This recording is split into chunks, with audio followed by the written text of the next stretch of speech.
Palavra da Verdade, com Hernandes Dias Lopes. Irmãos amados, que bom que você e eu estamos aqui. Nesse tempo de tantos riscos e perigos, quando mais de 126 mil brasileiros já foram ceifados nesse tempo de pandemia, Deus preserva a sua vida e a minha. É claro que pessoas melhores do que nós já se foram. E se estamos aqui é porque Deus tem um plano na nossa vida. Deus tem um propósito na nossa história. E é por isso que eu quero repartir com você hoje a preciosa palavra de Deus. E convido você para abrir comigo, por gentileza, em Atos dos Apóstolos, capítulo 27. Atos dos Apóstolos, capítulo 27. E faremos a leitura a partir do verso 9. Esse texto é a narrativa de uma viagem difícil, tempestuosa, e no meio da tempestade, lições são aprendidas. Estava assistindo a uma entrevista de Abílio Diniz, um grande empresário brasileiro, esta semana, e ele mostrando como ele era um homem arrogante, altivo, jactancioso, até passar por grandes e terríveis tribulações. E ele disse que as lições da vida nós não as aprendemos em dias de festa ou em dias que estamos celebrando grandes vitórias. As grandes lições da vida nós as aprendemos nos dias de tempestade e de aflição. Vamos ver esse relato tão emocionante que Lucas faz da viagem de Paulo a Roma. A partir do verso 9. Depois de muito tempo, tendo se tornado a navegação perigosa, e já passado o tempo do dia do jejum, admoestava-os Paulo, dizendo-lhes: Senhores, vejo que a viagem vai ser trabalhosa, com dano e muito prejuízo, não só da carga e do navio, mas também da nossa vida. Mas o centurião dava mais crédito ao piloto e ao mestre do navio do que ao que Paulo dizia. Não sendo porto próprio para invernar, a maioria deles era de opinião que partissem dali, para ver se podiam chegar a Fenícia e passar o inverno, visto ser um porto de Creta, o qual olhava para o norte e para o sudeste. Soprando brandamente o vento sul e pensando eles ter alcançado o que desejavam, levantaram âncora e foram costeando mais de perto a ilha de Creta. Entretanto, não muito depois, desencadeou-se do lado da ilha um tufão de vento chamado Euroquilão. E sendo o navio arrastado com violência, sem poder resistir ao vento, cessamos a manobra e nos fomos deixando levar. Passando sob a proteção de uma ilhota chamada Cauda, a custo conseguimos recolher o bote. E levantando-se este, usaram de todos os meios para cingir o navio, e temendo que dessem na Sirte, arriaram os aparelhos e foram ao léu. Açoitados severamente pela tormenta, no dia seguinte, já aliviavam o navio. E ao terceiro dia, nós mesmos, com as próprias mãos, lançamos ao mar a armação do navio. E não aparecendo havia já alguns dias, nem sol, nem estrelas, caindo sobre nós grande tempestade, dissipou-se afinal toda a esperança de salvamento. Havendo todos estado muito tempo sem comer, Paulo, pondo-se em pé no meio deles, disse: Senhores, na verdade era preciso terem me atendido e não partir de Creta para evitar este dano e perda. Mas já agora vos aconselho bom ânimo, porque nenhuma vida se perderá de entre vós, mas somente o navio. Porque esta mesma noite um anjo de Deus, de quem eu sou e a quem sirvo, esteve comigo dizendo: Paulo, não temas, é preciso que compareças perante César. E eis que Deus, por sua graça, te deu todos quantos navegam contigo. Portanto, senhores, tende bom ânimo, Pois eu confio em Deus que sucederá do modo por que me foi dito. Porém, é necessário que vamos dar a uma ilha.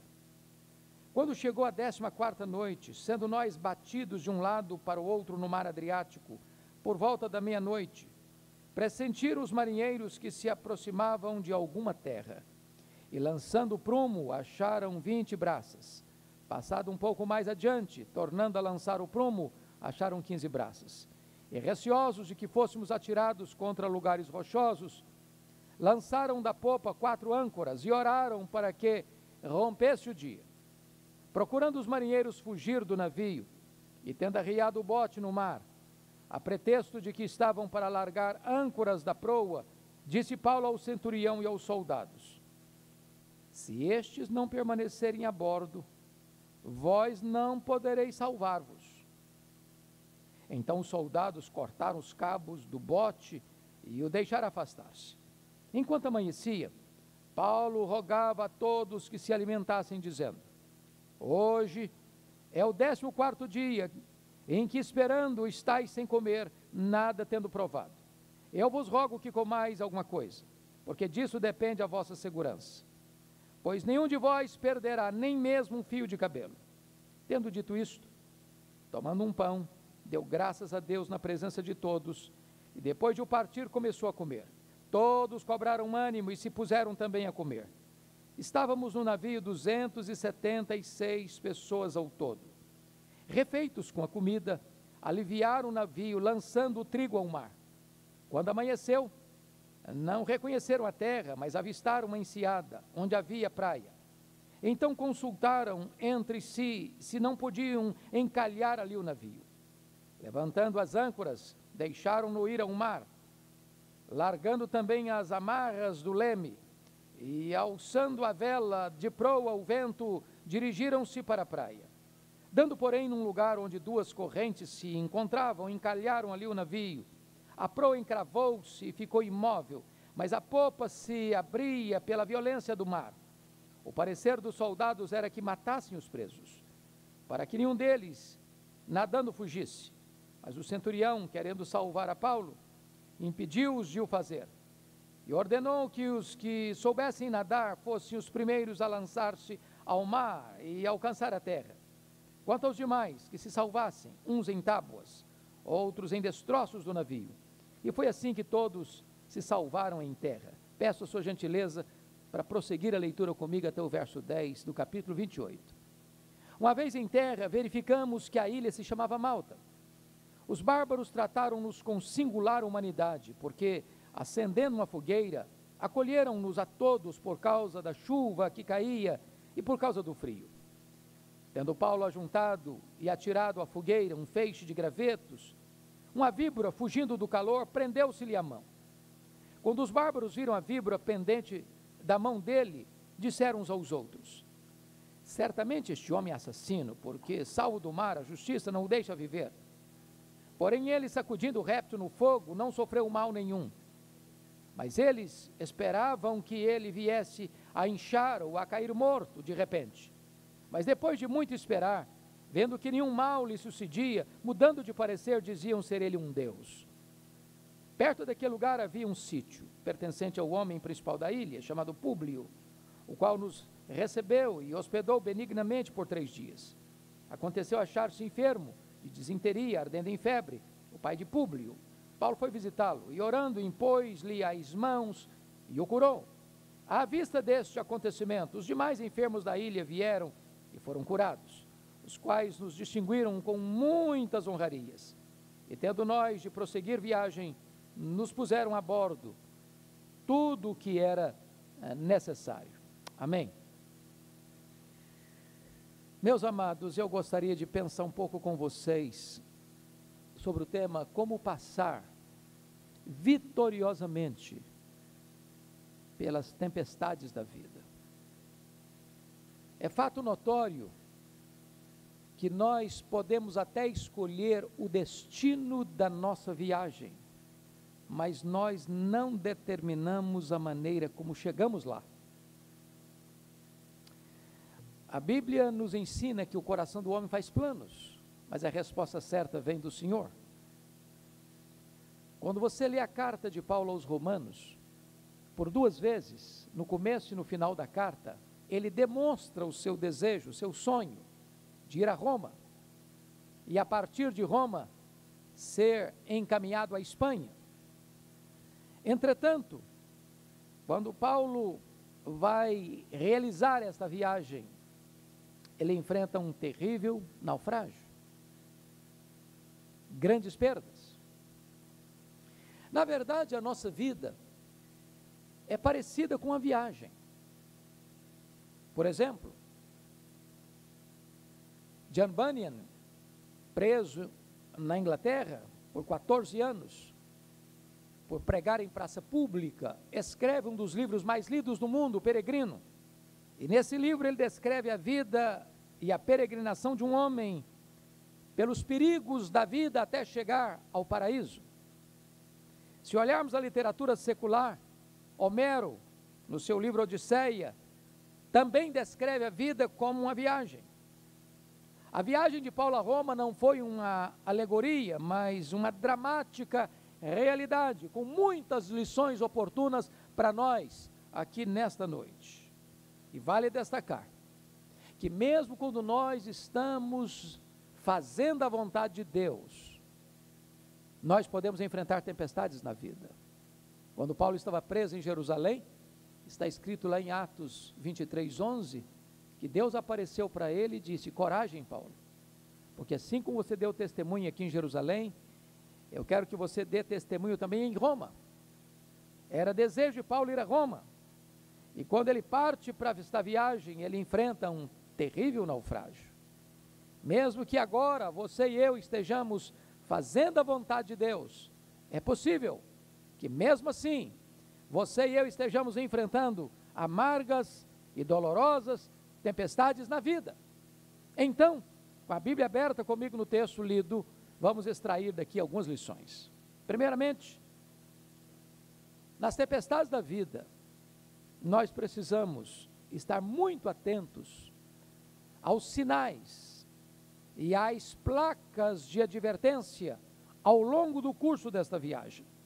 Acompanhem comigo o raciocínio do texto. Vejam vocês que no capítulo 27, verso 10, o apóstolo Paulo vai fazer uma advertência. E a advertência é Paulo orientando de que a viagem vai ser trabalhosa, com dano e muito prejuízo, não só da carga e do navio, mas também da nossa vida. Aquele navio transportava trigo, aquele navio transportava 276 pessoas. E Paulo está dizendo: não vamos sair, a viagem vai ser problemática. No inverno não se navega com segurança. E a advertência foi feita.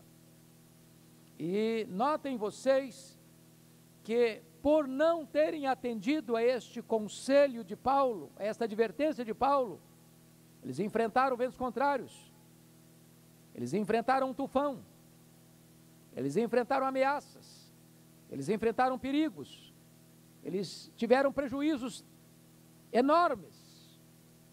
E aqui está a primeira lição do texto, irmãos. Deus coloca placas de advertência ao longo da nossa estrada. Se nós não a lermos, se nós não as observarmos, se nós não atentarmos para estas placas, essas sinalizações, nós poderemos correr graves riscos na vida.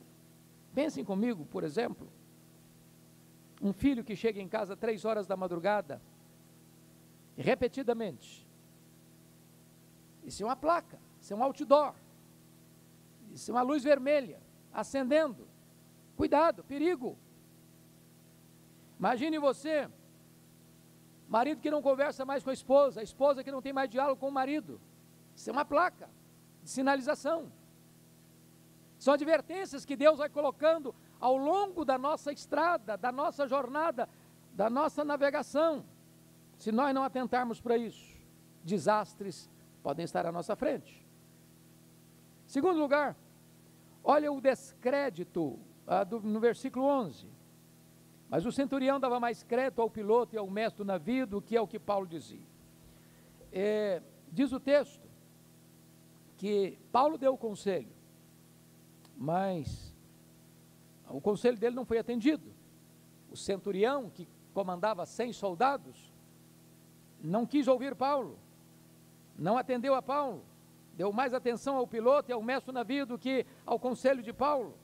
E aqui está um ponto importantíssimo para nós.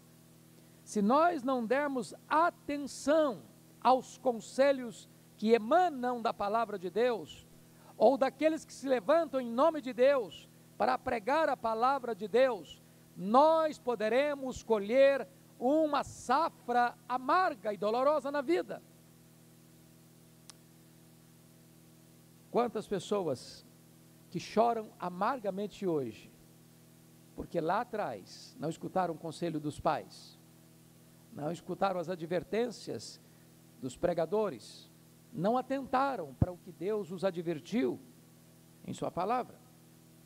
Mas em terceiro lugar, confiram comigo o versículo 12, a voz da maioria não é a voz de Deus. Olha o 12, não sendo o porto próprio para invernar, a maioria deles era de opinião que partissem dali. É muito curioso que há um ditado popular brasileiro que diz que a voz do povo é a voz de Deus. Se você está do lado da maioria, você estará sempre certo. Isso não é verdade. Nesse caso aqui, isso está demonstrado mais uma vez. A maioria daqueles que estavam ali votaram para que eles zarpassem, a despeito de Paulo ter advertido, não vai ser fácil, vai ser trabalhosa, vai ter perdas, vai ter prejuízos. E quantas pessoas, irmãos, que hoje estão colhendo dramas na vida, porque quiseram seguir a cabeça da maioria. Um exemplo bíblico clássico disto é a história do jovem Sansão, está lá no livro de Juízes, quando ele vai fazer uma festa no casamento, contrária à vontade dos seus pais, descumprindo preceitos de respeito ao seu nazireado, diz a Bíblia que ele deu uma festa, porque este era o costume dos jovens da sua época. Quando diz deu uma festa contrária aos princípios dele, que era um nazireu, certamente regada a vinho, bebida forte, o que ele não podia fazer como nazireu. Sempre que você quer seguir a cabeça da maioria, quando essa maioria não está orientada pela palavra de Deus, sinaliza nesse caminho desastre. Eu fui criado no interior, e a minha mãe, embora não tivesse escolaridade, tinha sabedoria. E uma máxima que ela sempre usava comigo era esta: meu filho, quem não escuta conselhos, escuta coitado. Quem não escuta conselhos, escuta coitado. E é exatamente isso que você vai notar aqui dos versos 13 a 20, se não vejamos. Olha comigo o verso 13, a aparente segurança. Está escrito o seguinte: soprando brandamente o vento, então zarparam. Soprando brandamente o vento sul, e pensando eles ter alcançado o que desejavam, levantaram âncora e foram costeando mais de perto a ilha de Creta. O que deve ter acontecido foi o seguinte: quando estão navegando, começaram a navegar, o vento vai soprando brandamente, a viagem está calma, talvez um bochicho dentro do navio. Está vendo aí? Esse Paulo não entende nada. Talvez entenda um pouquinho de Bíblia, mas de navegação não entende. Olha que viagem tranquila. Tem horas que as circunstâncias parecem favoráveis à desobediência. A pessoa desobedece, não acontece nada, ela quebra um preceito de Deus, parece que está tudo bem, está tudo tranquilo, ela quase que é levada a pensar que vai dar tudo certo, mesmo na rota da desobediência. Mas em segundo lugar, note o verso 14 comigo, o perigo. Entretanto, não muito depois, desencadeou-se do lado da ilha um tufão de vento. A crise chega, abruptamente, repentinamente, o mar se revolta, a vida se transtorna, de repente. Porque não há possibilidade de você ter segurança na desobediência. Não tem viagem segura e chegada certa na rota da desobediência. Terceiro lugar, olha comigo a impotência, do verso 15. E sendo o navio arrastado com violência, sem poder resistir ao vento, cessamos a manobra e nos fomos deixando levar. A ideia aqui é a seguinte: eles perderam o controle do navio. Não adianta mais querer controlar. O leme já não quer dizer mais nada. tentam ir para o norte e vão para o sul, tentam ir para frente e vão para trás, tentam ir para a direita e vão para a esquerda. A coisa fugiu do controle. É assim a vida. Sempre que nós não lemos as placas, se perde o controle. A vida perde completamente o rumo, fica de ponta cabeça. Quarto lugar, vem em consequência disso o prejuízo. Olha comigo os versos 18 e 19. Açoitado severamente pela tormenta, no dia seguinte já aliviava o navio. E ao terceiro dia, nós mesmos, com as próprias mãos, lançamos ao mar a armação do navio. E esta armação do navio eram os móveis, coisas que estavam ali, que eram úteis e necessárias numa situação normal, mas que agora, na iminência do risco e do naufrágio, em vez de ajudar, atrapalhava. Então tudo aquilo que ornava, tudo aquilo que servia de utensílio naquele navio, já foi jogado fora. Eles estão agora precisando descartar coisas que para eles eram importantes. Prejuízo. A rota da desobediência traz prejuízo. Prejuízo emocional, prejuízo espiritual, prejuízo moral, prejuízo financeiro. Mas tem mais. Olha comigo o versículo 20. A desesperança total. E não aparecendo havia já alguns dias, nem sol nem estrelas, caindo sobre nós grande tempestade, dissipou-se afinal toda a esperança de salvamento. O ponto aqui, meus irmãos, é este. Chega uma hora que a pessoa é nocauteada. Chega uma hora em que a pessoa entrega, joga a toalha. Chega uma hora em que ela não tem mais saída. A desesperança entra. A esperança de livramento acaba. A morte mostra carranca. Não leu as placas. Não observou os sinais. Não atentou para as advertências. Seguiu em frente, apesar de ser advertido a não sair. O resultado é desespero, é desesperança, é o fim da linha, é o fundo do poço, é a angústia plena. Pois bem, dito isto, vamos olhar a segunda lição desse texto. Nas tempestades da vida, precisamos olhar para Deus e não para as circunstâncias e nos levantarmos como encorajadores. Chama a sua atenção para isso, porque a tempestade está aí, a crise chegou. E agora? O que vai fazer? Você vai se desesperar? Você vai jogar a toalha? Você vai dizer, não, acabou, não tem mais chance, não tem mais esperança, não tem mais saída? Vamos ver o que Paulo fez nessa circunstância. Em primeiro lugar, na tempestade, quando todo mundo está sem esperança, você precisa se levantar para encorajar as pessoas a viver, a olhar para frente. Ainda tem uma esperança, a se levantar do chão, a sacudir a poeira, a pôr os olhos em Deus. Veja comigo os versos 21 e 22. Havendo todos estado muito tempo sem comer, Paulo, pondo-se em pé no meio deles, disse: senhores, na verdade, era preciso terem me atendido e não partir de Creta para evitar esse dano e perda. Claro que Paulo não deixou passar em brancas nuvens, em brancas letras, a oportunidade de puxar a orelha deles e de exortá-los. Está vendo? Vocês não atentaram para o que eu orientei, nós estamos colhendo as consequências. Porém, Paulo não ficou só nisso não. Porque às vezes a gente pode adotar essa postura negativa. Está vendo aí, ó, bem feito, agora aguenta, agora sofra as consequências. E em vez de trazer uma saída, trazer uma solução, abrir uma clareira, acender uma luz de esperança, tem gente que só fica no negativo, na advertência. Eu avisei, eu falei, agora não tem mais jeito. Não, olha comigo, por favor, versículo 22. Olha a conjunção adversativa do 22. Mas,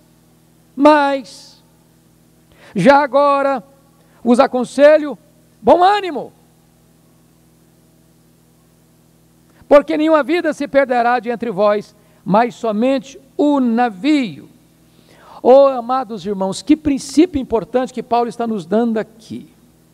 Quando a esperança das pessoas se dissipa, é hora de tirar os olhos dessas pessoas da crise, da circunstância e, em vez de ficar só procurando um culpado, é hora de buscar uma solução. Uma solução. Tira os olhos da crise, adverte-se, olha, a crise é fruto da desobediência, mas apesar da desobediência, é hora da gente tomar uma nova atitude, buscar uma saída, buscar uma solução, encontrar uma resposta. Então, o que Paulo está dizendo é que apesar da crise, ainda há esperança, com Deus sempre há esperança.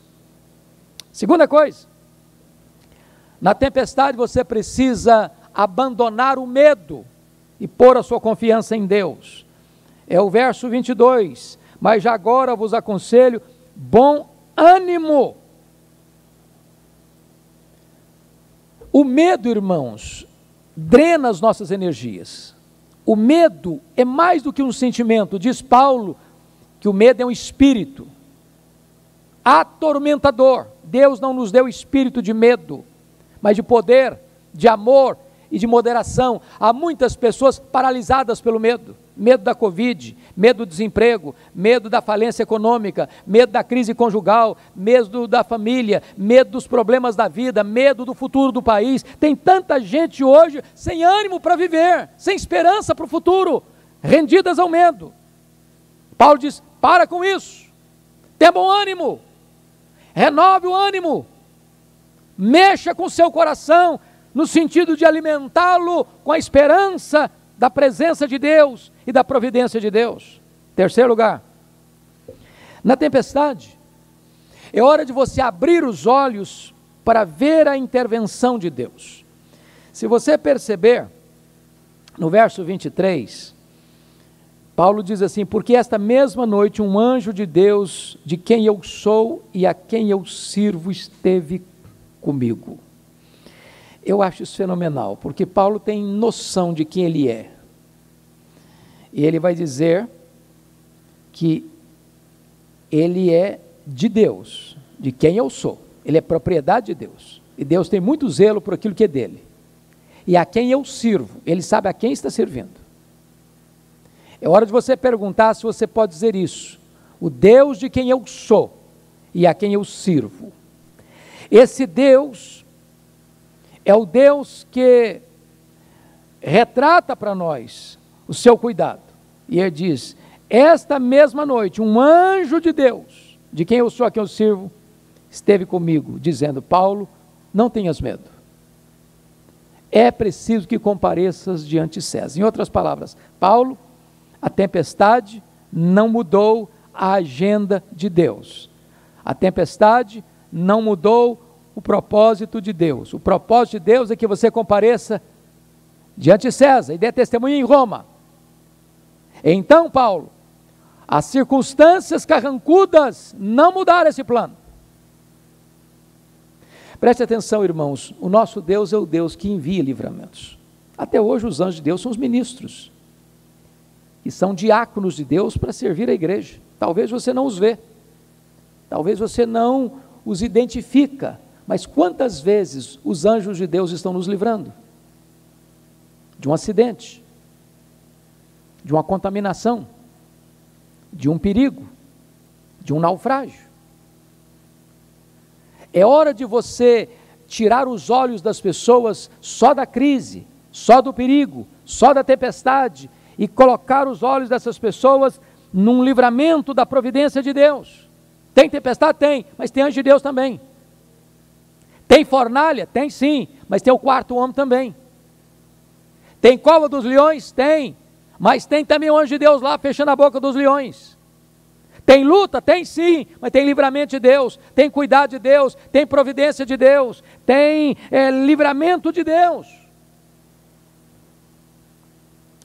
Mas em quarto lugar, veja comigo o verso 29. E receosos de que fôssemos atirados contra lugares rochosos, lançaram da popa 4 âncoras e oravam para que rompesse o dia. Bom, eu quero fazer uma transição da narrativa da tempestade real no mar para tempestade existencial da nossa alma. E eu gostaria de pensar no texto aqui, numa perspectiva espiritual, que âncoras são essas? Quais âncoras, quais dessas 4 âncoras que hoje, nas tempestades da nossa vida, nós precisamos lançar? Em primeiro lugar, confira comigo o verso 25, a âncora da fé. Portanto, senhores, tende bom ânimo, pois eu confio em Deus que sucederá do modo por que me foi dito. O que é fé? Fé é a certeza que você tem que o que Deus fala, Deus cumpre. Que nenhuma das suas promessas vai cair por terra. É confiança em Deus. Deus é digno de crédito. A palavra de Deus é digna de crédito. Quando Deus fala, Ele cumpre. Quando Deus faz, ninguém pode impedir sua mão de fazer. Então é necessário que você creia que se a tempestade está vindo, se a tempestade mexeu com as estruturas da sua vida, a promessa de Deus não caiu por terra. Deus é poderoso para transformar essa tempestade em coisas maiores e melhores na sua vida. Alguns de vocês aqui conhecem a missionária Edmeia Williams, uma amiga particular, há muitos anos. E Edmeia tem um trabalho social no Morro Santa Marta, no Rio de Janeiro, há muitos anos. Muitos anos. E um dia o telefone tocou de madrugada na sua casa, estava dando uma chuva muito forte, e ela foi então avisada de que o barraco de tábuas, onde ela assistia crianças carentes, tinha ruído, tinha colapsado, e ela foi chamada para ir lá, para ver o que estava acontecendo. Então ela levantou-se de madrugada, e ao chegar lá, para sua surpresa, o único barraco que tinha ruído com a tempestade era o barraco da missão, do trabalho missionário, do trabalho evangelístico, do trabalho assistencial que ela realizava no Morro Santa Marta. E claro que a imprensa também estava lá, e não faltaram opiniões e palavras e críticas. Mas você não é crente? E o seu Deus? Por que ele não segura esse barraco? Por que esse barraco caiu? Por que só esse barraco caiu? Você não confia em Deus? E ela disse que por um momento o coração dela ficou muito apertado. Até o momento em que uma paz inundou o seu coração e ela respondeu aos críticos. Na verdade, esse barraco veio abaixo, porque Deus não quer mais um barraco aqui. Deus quer um prédio aqui. E é o prédio que nós vamos construir. E foi o que aconteceu. O barraco caiu para que aquela tenda temporária viesse ao chão e algo mais consistente, mais sólido, pudesse ali ser construído. Tem hora que Deus derruba o nosso barraco, porque Deus quer construir coisas mais sólidas e mais permanentes na nossa vida. Isso é fé. Você saber que a crise não abala o propósito de Deus na sua vida. Segunda âncora, a âncora da adoração. Olha comigo lá no verso 35. No verso 34 e 35 eu leio: Eu vos rogo que comais alguma coisa, porque disso depende a vossa segurança, pois nenhum de vós perderá nem mesmo um fio de cabelo. Eu gosto desse ponto e eu vou trabalhar um pouquinho aqui antes de entrar no 35. Porque notem vocês que o cuidado de Deus não dispensa o cuidado humano. Quem estava preservando a vida deles era Deus. Mas Paulo diz: vocês precisam comer, porque disso depende a vida de vocês. Quem cuida da gente é Deus, irmãos. E eu fico olhando nesse contexto de pandemia, quantas pessoas que acham que pelo fato de ser crente, ele não precisa se precaver. A sua fé não imuniza você. É por isso que vocês estão de máscara. Eu só não estou de máscara pregando aqui, porque pregar de máscara, para mim, é um desespero. E talvez vocês teriam que socorrer-me para um hospital, porque era possível desmaiar aqui. Mas o fato de você e eu sermos crentes, não significa que nós não temos que ser cautelosos e precavidos. Vocês têm que comer. Se vocês não comerem, vocês não vão aguentar essa não. Agora olha o verso 35. Tendo dito isto, tomando um pão, deu graças a Deus na presença de todos, e depois de o partir, começou a comer. Eu acho isso magnífico, que esta é a âncora da adoração. Ele parte o pão, naquela crise toda, naquele pânico todo, naquele desespero todo, 14 dias sem saber se era dia ou se era noite, ele dá graças a Deus. Às vezes, irmãos, nós só damos graças a Deus depois que a tempestade foi embora. Nós devemos dar graças a Deus antes da tempestade ir embora. Há alguns domingos, o pastor Jailton ministrou na ceia, e eu disse para ele que eu fui muito edificado pela palavra que ele deu na ceia, quando ele menciona o fato de que o Senhor celebra a ceia antes de ir para o sofrimento do Getsemane e do drama da cruz. Ele canta antecipadamente, não depois da vitória, mas como prelúdio da vitória, como preparação para a vitória. E eu quero encorajar você, meu irmão, a adorar a Deus, apesar da circunstância. Apesar da circunstância. Foi o que aconteceu com Abraão. Imagine você que Deus chama Abraão, o nome dele é Abrão, grande pai, não tem filho. Ele espera 24 anos, não tem filho, o filho da promessa não chegou. Aí Deus vai lá e muda o nome dele para Abraão, pai de uma grande multidão, não tem filho. Ele poderia dizer: Deus, esse nome eu não aceito, esse nome não combina comigo, esse nome não é compatível com a minha realidade. Mas eu quero dizer para você que você adora a Deus, não apenas depois da vitória, mas adora a Deus como prelúdio da vitória, como garantia da vitória, como certeza da vitória. Terceira âncora, olha comigo o verso 29, a âncora da oração.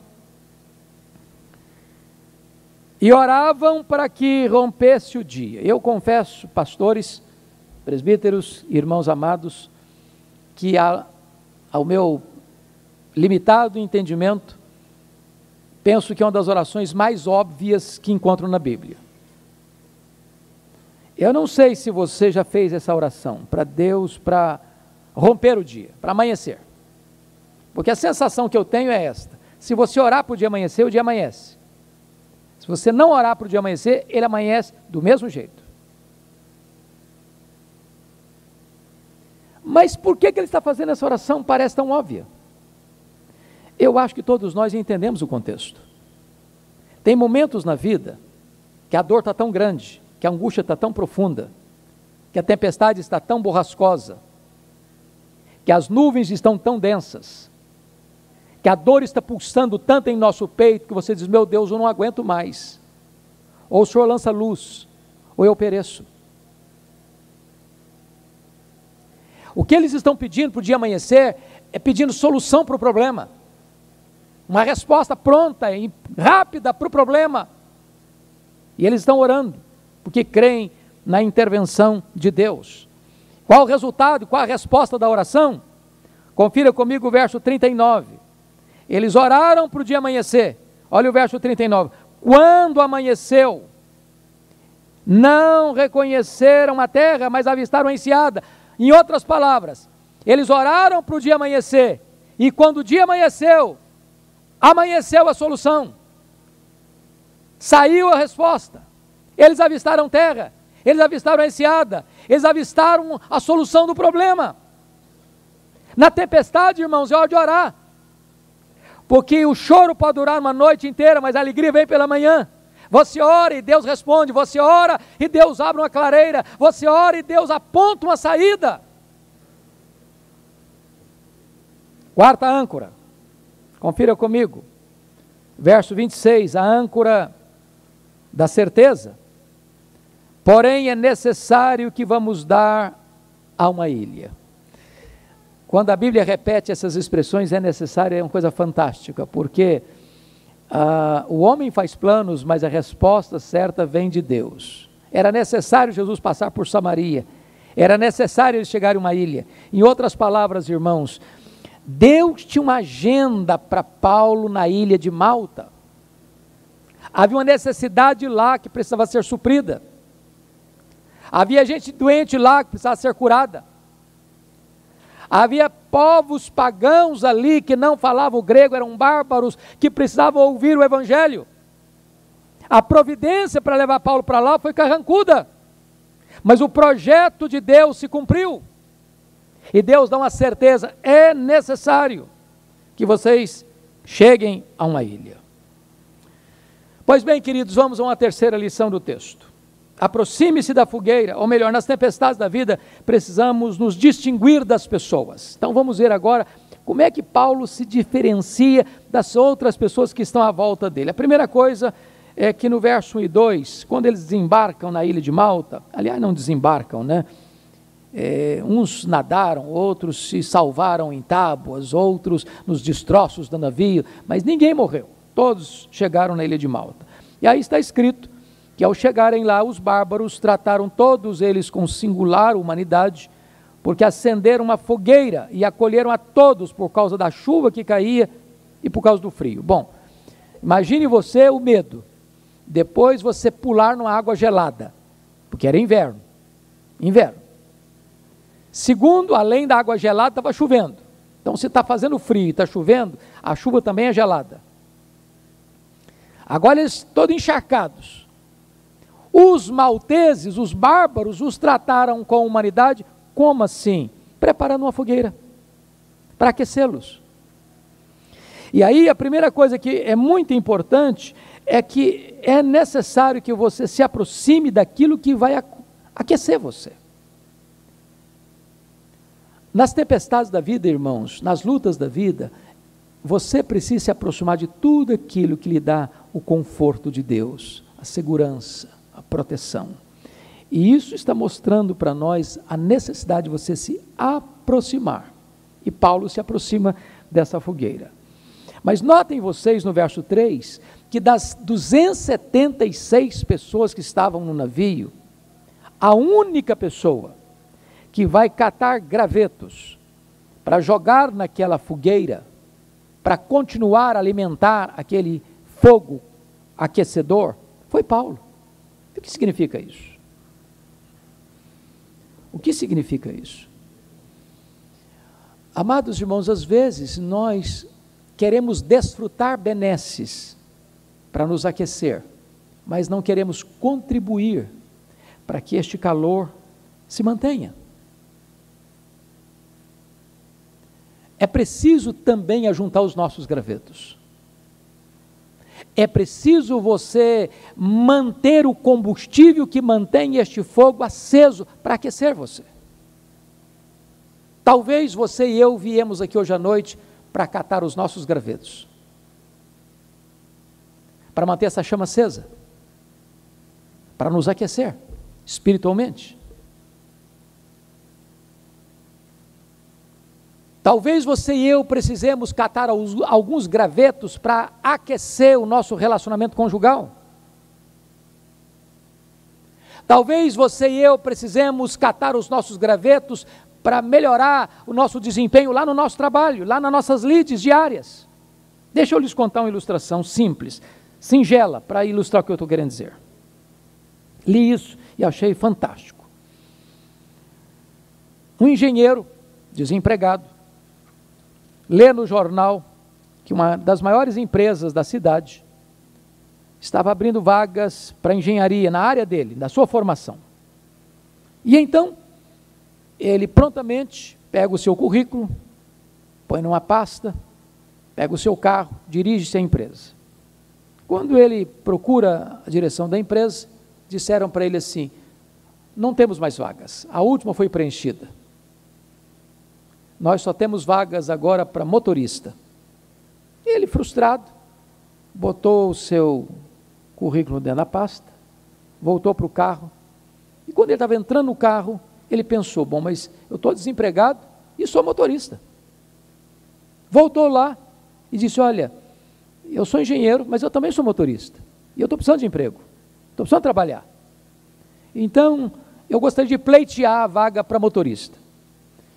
E o presidente da empresa viu essa cena, gostou do que viu, e chamou o cidadão na sua sala e disse: olha, o senhor tem espaço aqui na minha empresa. Não o contratou como motorista, contratou como engenheiro. E aquele engenheiro se transformou num dos diretores daquela empresa. Tem hora que você precisa catar os seus gravetos, começar de baixo. Ninguém começa a subir uma escada no 10º degrau da escada, começa de baixo. Comece a catar os seus gravetos. É claro que você pode enfrentar resistências, porque diz a Bíblia que quando Paulo joga os gravetos, uma víbora salta do fogo e prende na mão do Paulo. E quando aquela víbora prendeu na mão do Paulo, os malteses gritaram uns para os outros assim: é um assassino, tenta se livrar do mar, a justiça não o deixa viver, vai cair, vai morrer, vai inchar. Nós precisamos ter cuidado com as víboras. E às vezes, o que aconteceu aqui é que os malteses lembraram para Paulo o seu passado. Paulo era um assassino mesmo. Está escrito lá em Atos 26, versículos 9 e 10, que Paulo encerrou muitos dos santos em prisões, e contra esses muitos santos dava o seu voto quando os matavam. Está escrito lá em Atos 9, verso 21, que Paulo exterminou, matou muitos dos santos em Jerusalém. Ele era um assassino. Nós temos que ter muito cuidado, porque às vezes o diabo joga na nossa cara o nosso passado. Olha o que você fez, olha quem você era. Li num livro essa semana passada, algo que marcou muito a minha vida. Quando o diabo tentar lembrar você o seu passado, é necessário você lembrar a ele o futuro dele, que é lago de fogo. Seu passado já foi limpo no sangue do Cordeiro. Seu passado já foi apagado pelo sangue do Cordeiro. Você foi justificado, você foi perdoado, sua dívida foi paga. Então você precisa, como Paulo, jogar essa víbora no fogo. Bom, mas eu quero concluir com o último ponto, mostrando que nas tempestades da vida nós precisamos ser encorajados pelas promessas de Deus. E eu queria aqui citar 4 promessas que esse texto nos apresenta. A primeira delas, no versículo 2, Deus pode levantar pessoas que você nunca viu para socorrer você na hora da sua necessidade. Meus irmãos, que princípio bonito! Deus levantou os bárbaros, Deus levantou os malteses para abençoar Paulo. Primeiro, para aquecê-lo de imediato, porque ele estava todo molhado, com muito frio. Segundo, receberam Paulo com honra. Terceiro, quando Paulo precisou partir da ilha de Malta para Roma, supriram todas as suas necessidades. Tem horas que Deus levanta gente que você nunca viu, até gente descrente, para abençoar a sua vida. Deixa eu lhes contar uma ilustraçãozinha simples para ilustrar isso.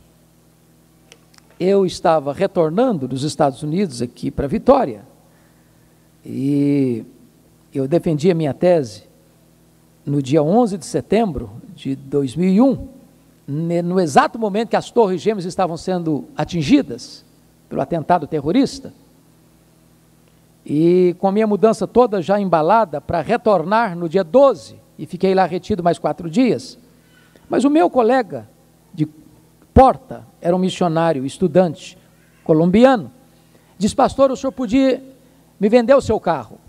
Eu disse: claro que posso, você faz uma avaliação dele, e o carro fica com você.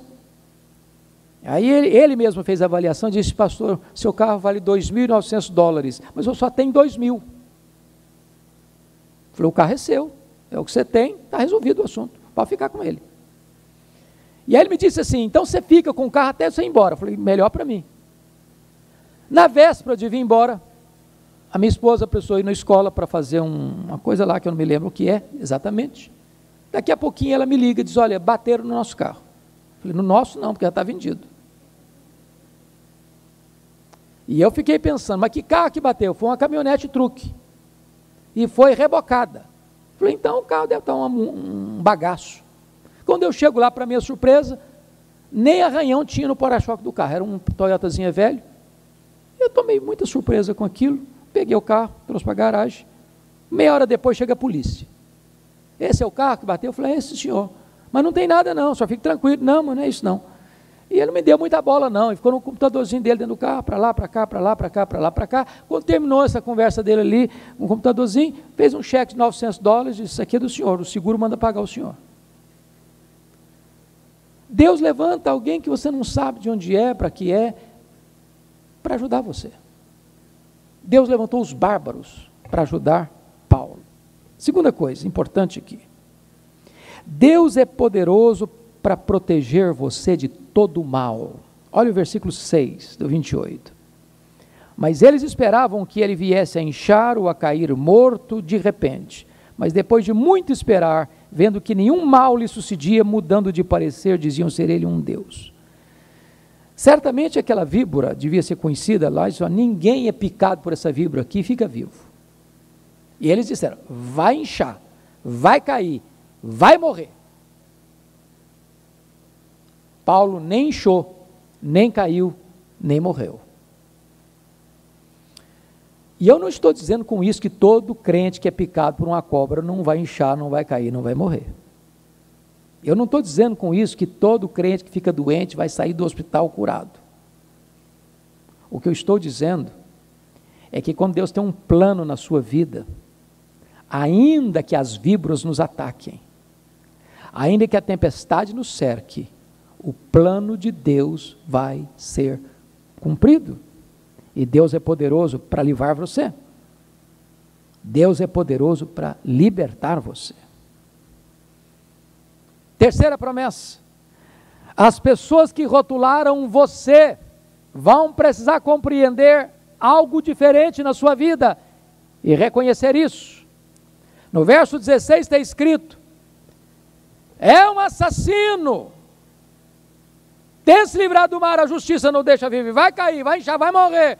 Não caiu, não inchou, não caiu, não morreu, mudaram de... É um Deus. Bom, agora não é nem mais um assassino, nem um Deus, obviamente. É um servo do Deus vivo. Como ele disse, o Deus de quem eu sou e a quem eu sirvo. Qual o princípio aqui? O princípio é este. Se você cuidar da sua piedade, Deus vai cuidar da sua reputação. As pessoas que acusaram você, que falaram mal de você, que censuraram você, que lançaram juízos imprecatórios sobre você, vão ter que retornar a você e mudar de opinião a seu respeito. Como aconteceu com Jó. Os amigos acusaram Jó de ladrão, de adúltero, de louco, de explorar as viúvas e os órfãos. E Deus diz, vocês vão lá naquele homem que vocês criticaram, para que aquele homem que vocês criticaram orem por vocês, porque é a oração daquele homem que eu vou ouvir. E eles tiveram que ir lá em Jó, mudar a opinião acerca de Jó, para Jó interceder por eles. Eu quero dizer que quando você anda com Deus, Deus vai honrar sua vida. Me lembra a história de Agostinho, depois da vida devassa que ele viveu, depois da conversão dele, diz que certa feita ele caminhava pela rua, e uma das mulheres com quem ele tinha casos amorosos, saiu gritando, rua fora, Agostinho, Agostinho, e ele seguindo, Agostinho, Agostinho, e ele seguindo, Agostinho, sou eu. E ele virou e disse, não, mas eu não sou eu mais. Aquele homem morreu, agora eu sou outro. As pessoas vão ter que mudar de opinião a seu respeito. Mas ultimamente, terminando, última promessa, é que a ilha do seu naufrágio pode ser o lugar da sua oportunidade. Malta não foi o território do naufrágio, Malta foi o território da oportunidade. Foi Deus quem levou Paulo, e não a tempestade, para a ilha de Malta. Lá tinha um homem doente, o pai do prefeito. Lá tinham outros enfermos, Paulo orou por eles, eles foram curados. Entenda uma coisa, irmão, quando você faz um plano e as coisas mudam, entenda que o seu plano pode ter sido frustrado, mas o de Deus não. Deus vai cumprir a sua vontade, Deus vai cumprir o seu propósito. E aquilo que parecia ser uma tragédia na sua vida, pode ser o grande tempo da oportunidade de Deus na sua vida. Que Deus nos abençoe. Amém.